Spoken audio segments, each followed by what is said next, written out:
Hola, ¿cómo estamos? Pues vamos a hablar de este año tan importante para México,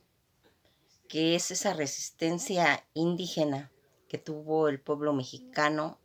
contra los españoles. Esa invasión de querer ampliar sus territorios y que trajo pues toda el aplastamiento de una cultura porque eso pasa cuando llegan los invasores. No respetan, no respetan creencias, no respetan a la gente, y invaden y toman posesión para expandir pues su ambición.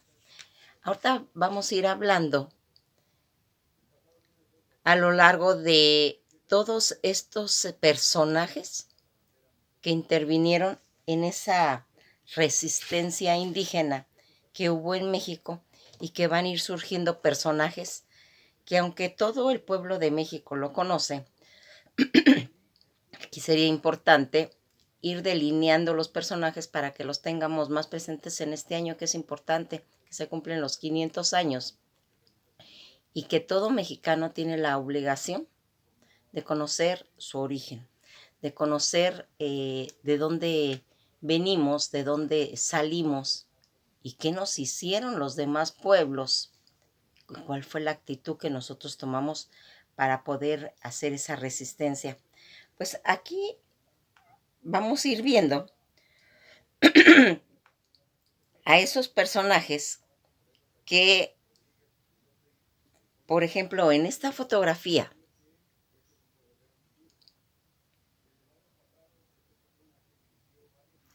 ahí se va a hablar de esa sumisión que tuvo Moctezuma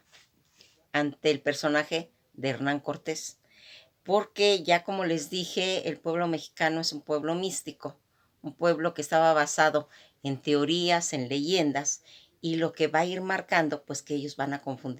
los van a confundir con dioses. Y pues en esta foto que les enseño es cuando es apresado Moctezuma por Hernán Cortés. En esos días posteriores de la llegada a Tenochtitlan, Cortés dedicó a pasearse por las calles elaborando sus estrategias de conquista, viendo todo y conociendo pues, los lugares. Con sus objetivos presentes supo aprovechar la excusa y la confusión de ese complot indígena que se manejaba internamente para expresar al emperador y convertirlo en su rehén, porque esto nos vamos a ir dando cuenta que en 1521 Hernán Cortés, al mando de un pues reducido grupo de españoles y de una coalición de pueblos indígenas que no estaban de acuerdo con la mm, con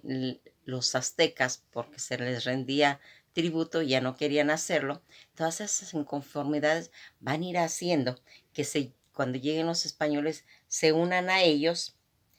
pues poniendo en ventaja hacia los españoles el fin del poderoso imperio azteca. Como todos los grandes conquistadores del siglo XVI, Hernán Cortés era un recién llegado a las Indias cuando emprende todo esta conquista a este imperio azteca. Se comenta que en 1518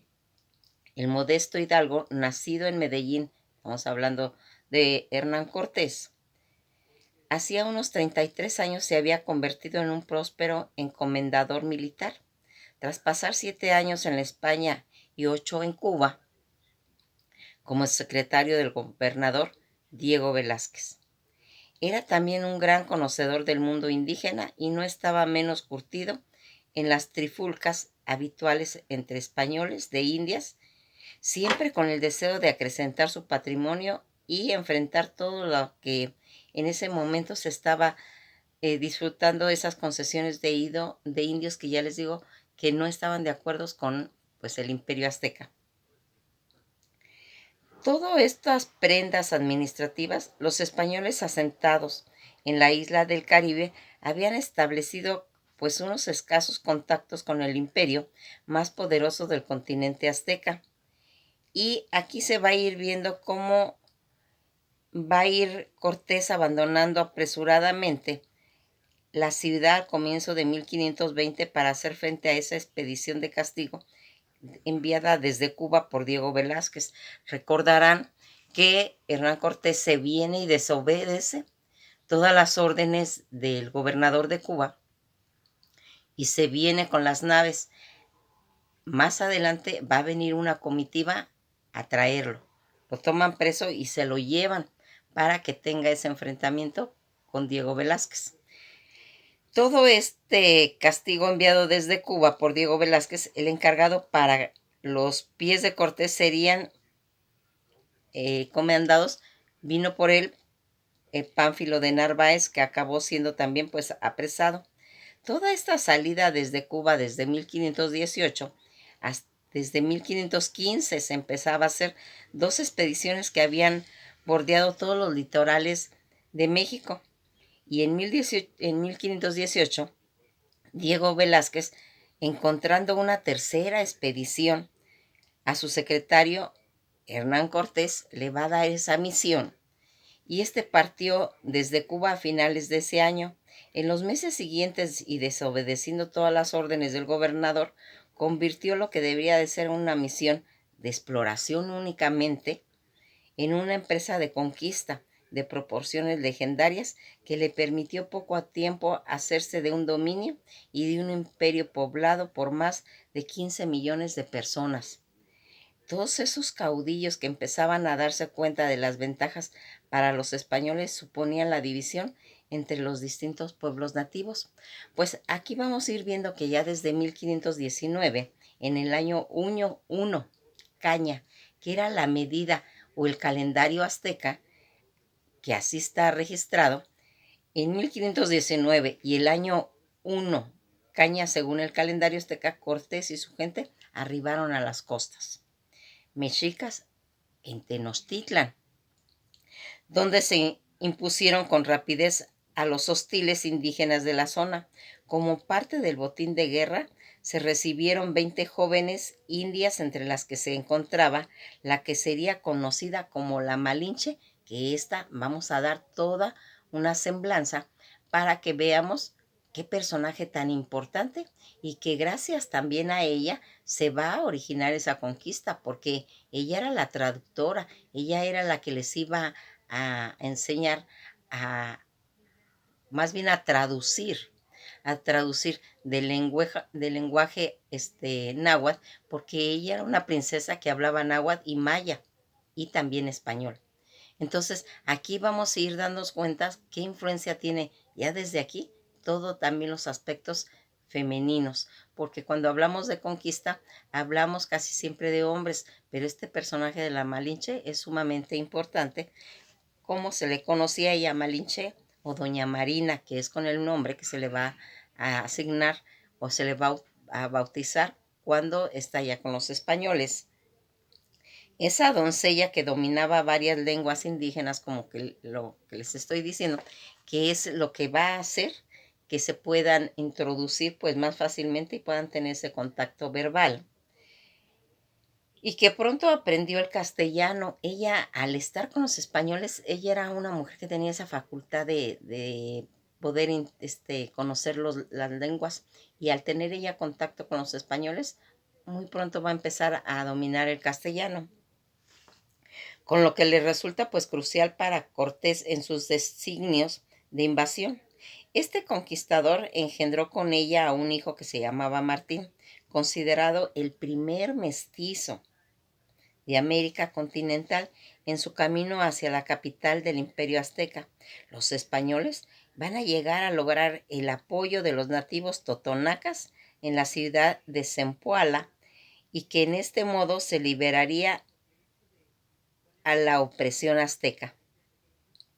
Entrando ya en Tlaxcala, y después de esta batalla en Otumba, Cortés logra imponer militarmente al pueblo tlaxcalteca, estableciendo una alianza en base a sus intereses e incorporando a las tropas a miles de guerreros tlaxcaltecas. El caudillo empezó a darse cuenta de las ventajas que para los españoles suponían esa división que se hacían en distintos pueblos nativos, y especialmente ese odio que existía entre muchas poblaciones hacia los aztecas, y hacia su política de imperialismo que se tenía. Pues aquí nos vamos a ir dando cuenta cómo la guerra con los tlaxcaltecas ayudó a los españoles. Tras imponer militarmente a otros pueblos nativos, los tlaxcaltecas, Cortés logró incorporar a sus tropas a miles de guerreros de esta ígnea. El caudillo empezó a darse cuenta de las ventajas para los españoles que tenía todas estas divisiones y que él tenía que aprovechar entre los distintos pueblos nativos y especialmente aprovechar ese odio que existía en todas esas poblaciones que tenían pues en contra de la política del imperialismo en cierta forma. La conquista de México por Cortés fue una guerra de liberación de pueblos mexicanos frente al dominio de los aztecas y sin embargo los aztecas también contaron con socios como los que Cortés mostró especialmente beligerantes.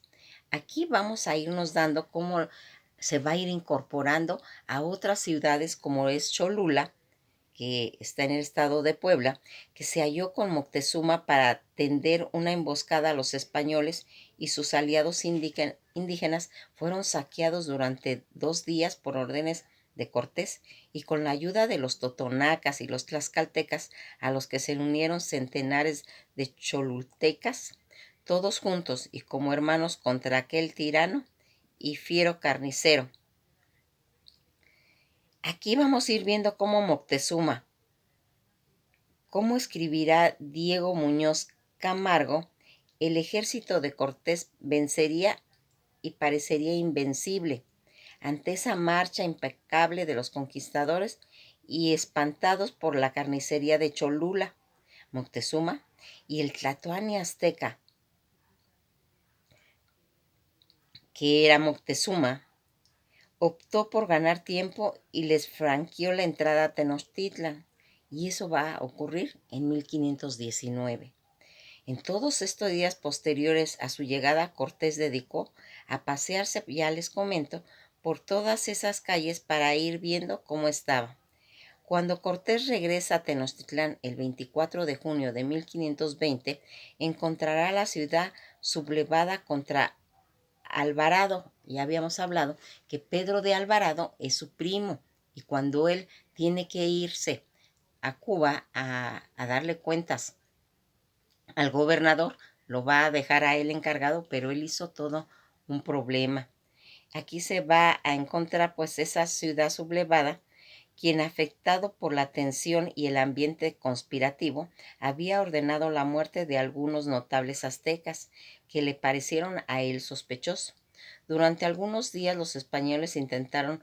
utilizar a Moctezuma para calmar los ánimos, pero fue en vano. Tlatoani fue lapidado con una comparecencia entre sus súbditos. Esa es la versión oficial, pero vamos a ver más adelante cómo es que muere Moctezuma, ¿sí? Y vamos a ir analizando cómo todos estos personajes se van a ir adentrando y que van a traer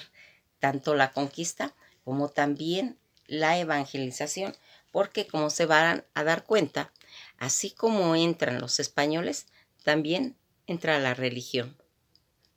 ¿sí? Y aquí se va a empezar a formar todo un mestizaje, ¿sí?